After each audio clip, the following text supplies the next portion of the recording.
और जिस तरीके से लोकतंत्र को, डेमोक्रेसी को अंडरमाइन करने की कोशिश की जा रही है, उसके खिलाफ कुछ एक अलायंस बनाने की कोशिश हो रही है। उस अलायंस के ताल्लुक से सिविल सोसाइटी की क्या राय है, उस पर आज हम यहाँ पर चर्चा करेंगे और अपनी बात रखेंगे। और जो परिस्थितियाँ यहाँ पर देश के अंदर आगे दिख रही हैं अगले 3-4 महीने के अंदर, जो आने वाले भारत का भविष्य तय करेगी, उस पर हम क्या सोचते हैं और क्या होना चाहिए, उस पर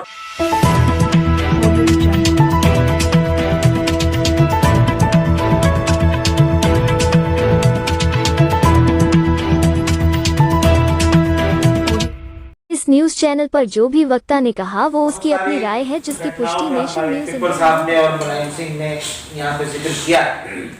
मई से जब ये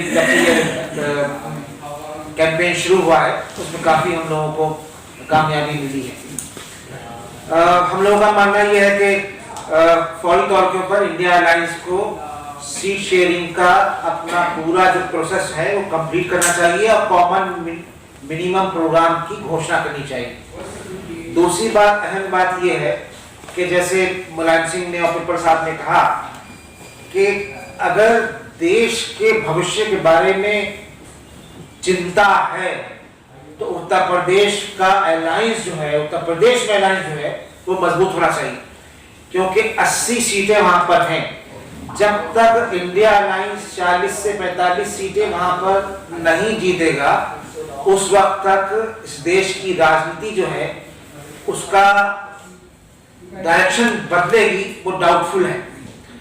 और वो जब ही मुमकिन है कि जब दिल बड़ा करके जो उत्तर प्रदेश के अहम प्लेयर्स हैं, उसमें समाजवादी पार्टी भी है, उसमें बहुजन समाज पार्टी भी है, इन दोनों को आपस में एक दूसरे से मिलना चाहिए और इंडिया अलायंस का इनको बराबर का पार्टनर बनना चाहिए। और उसके लिए सबसे पहला काम ये हो सकता है कि इन दोनों दलों के नेता जो हैं वो एक दूसरे पर कटाक्ष करना बिल्कुल बंद करें। ये जो कटाक्ष की राजनीति है, ये इंडिया अलायंस के मजबूत होने में एक ये बड़ी रुकावट है। इसलिए हमारी अपनी समझ ये है, जो हम बहुत सारी कॉन्स्टिट्यूएंसीज में उत्तर प्रदेश के अंदर गए हैं, वहां ग्राउंड पर जाकर समाजवादी पार्टी के जिला स्तर के, बहुजन समाज पार्टी के जिला स्तर के, कांग्रेस पार्टी के जिला स्तर के, राष्ट्रीय लोकदल पार्टी के जिला स्तर के हमने नेताओं से परिचर्चा की है, गहन विचार विमर्श हुआ है।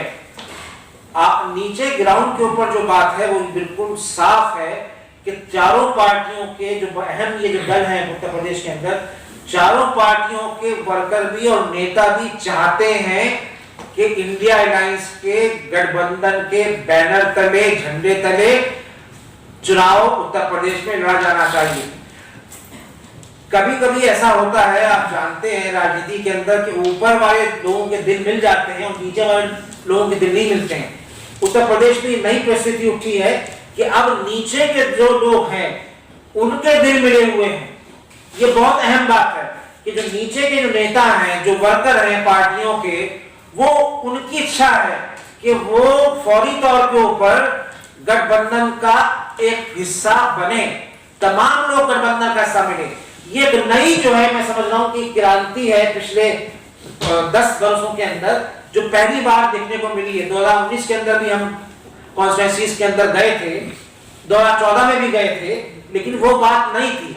तो मुझे लगता, और हमने तमाम पॉलिटिकल पार्टीज के जो ग्राउंड लेवल के, जिला स्तर के, लोकसभा क्षेत्रों के जो लीडर हैं, जो प्रभारी हैं मुख्तलिफ पार्टियों के, जो आइडियोलॉग्स हैं अलग अलग इलाकों के अंदर, जो अब मुलायम सिंह जी के साथ ही रहे हैं, जो काशीराम सिंह के साथ ही रहे हैं, जो बिल्कुल एकदम सतून है राजनीति के उत्तर प्रदेश के अंदर, उनसे हमने ये निवेदन किया है कि वो जाकर अपने शीर्ष नेतृत्व को जो है उसको एक ग्राउंड की रिपोर्ट दें कि ग्राउंड के पे क्या हो रहा है, क्या चाहते हैं। और अगर संघ परिवार की इस उन्माद की राजनीति से इस देश को हमें आजादी दिलानी है, तो ये आजादी की इस लड़ाई के अंदर जो है वो इंडिया अलायंस का भरपूर तरीके से चुनाव में उतरना जरूरी है। और जो लोग ये चाहते हैं कि ये पार्टी रहे और ये पार्टी ना रहे, मैं समझता हूं कि वो देश के भविष्य के ताल्लुक से उनकी सिंसियरिटी जो है उसको सोचना चाहिए। मैं उनको डाउटफुल नहीं कह रहा हूं, लेकिन स्वयं उनको अपना आकलन करना चाहिए कि वो ऐसा क्यों कर रहे हैं और क्या उनके ऐसा करने से क्या कोई अहम बात जो है वो हो सकती है। मुझे मालूम है कि कितना यहाँ पर देश के अंदर डर और खौफ का, जैसे पीपल साहब ने भी यहाँ पे कहा, देखिए ना अभी तमिलनाडु के अंदर 2 गरीब किसानों को जिनके अकाउंट में 500 रुपए थे उनको ईडी ने बुला लिया। तो बात बाकी लोगों की तो आप छोड़ दीजिए, मैं किसी का नाम लेके बात नहीं करना चाहता हूँ, आप सब समझते हैं, सब समझदार हैं कि कौन कौन किस किस के ऊपर क्या क्या दबाव है। तो हमारी सबकी, और देखिए कोई हम राजनीतिक दलों से बराबर ये बात कर रहे हैं कि सिर्फ राजनीतिक दलों से ये देश जीता नहीं जा सकता। सिविल सोसाइटी का अपना एक रोल है। अनफॉर्चुनेटली पिछले 10 वर्षों के अंदर सिविल सोसाइटी को बहुत कमजोर करने की कोशिश की गई है और कमजोर किया भी गया है। इसलिए मैं देश के हर नागरिक से ये हम अपील कर रहे हैं, जा जाके हम जो कलकत्ता में सेमिनार किया, लखनऊ में सेमिनार किया, उत्तर प्रदेश के कई शहरों में सेमिनार किया, दिल्ली में 2 हमने सब बड़े सेमिनार किए, सब में हम ये अपील करते हैं। ये आपने देखा होगा कि 900 के करीब इसमें सोसाइटी के हस्ताक्षर हैं इस अपील के ऊपर, और बहुत देश के बड़े बड़े नाम का इसके अंदर इन लोगों के नाम हैं जिन्होंने इस कैंपेन को जो है वो अपना समर्थन दिया है।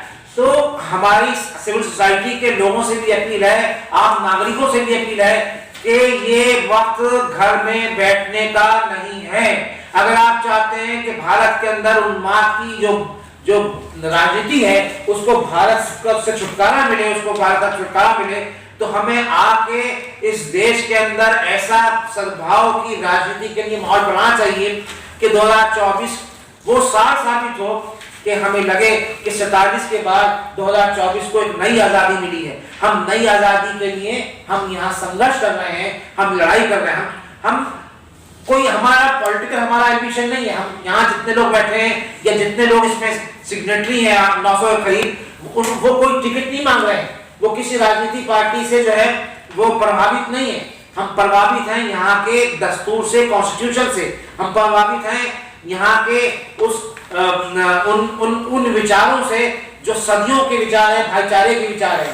हम प्रभावित हैं उस यहाँ की परंपरा से, जो ये परंपरा हमें सिखाती है कि देश के अंदर शांति रहनी चाहिए।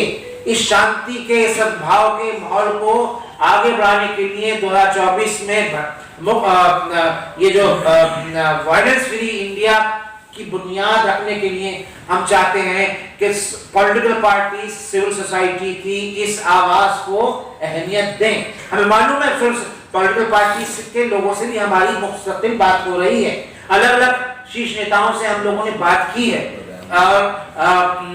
लेकिन ये कि वो अभी पूरी उसकी कोई पिक्चर सामने पूरी नहीं आ रही है। कुछ चीजें जो हम फीडबैक देते हैं उस पर हम देखते हैं कि कहीं कहीं उसका रिस्पांस आता है, जब उनके एक्शन आते हैं, उनके बयान आते हैं, उससे लगता है कि हाँ कुछ हमारी बात सुनी जा रही है, लेकिन अभी बहुत कुछ करना बाकी है। इसलिए हम तमाम पॉलिटिकल पार्टी से 3 डिमांड कर रहे हैं कि by end of January you should declare your candidates.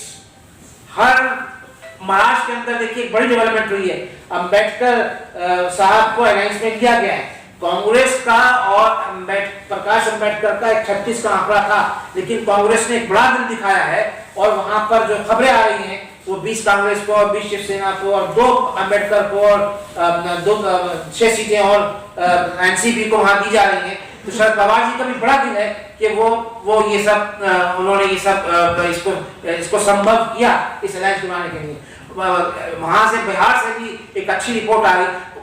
कुछ रिपोर्टें तशवीशनाक होती हैं, चिंता होती है क्या होगा, लेकिन ये सब स्टेट अपनी जगह, उत्तर प्रदेश अपनी जगह। हमारा सारा फोकस जो है वो उत्तर प्रदेश के ऊपर है।